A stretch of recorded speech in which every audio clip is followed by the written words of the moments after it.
చూపియాలా?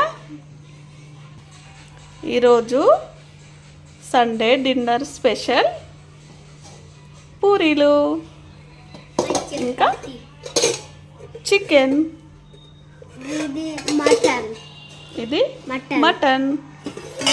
అన్నం, పెరుగు, ఇది పెరుగు. నాకు తెలుసు. నీకు తెలుసా? మళ్ళీ పొద్దునది బిర్యానీ ఉందిగా, కొంచెం సరిపోతుంది. ఓకేనా? తినేద్దామా? ఓకేనా?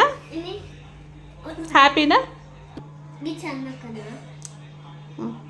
ఈరోజు మనది ఏంటి డిన్నర్ స్పెషల్? ఏంటి? పూరి, ఇంకా చికెన్, మటన్ బిర్యానీ పొద్దుంది. ఓకేనా? ఏంటంటే పెరుగు. బాయ్.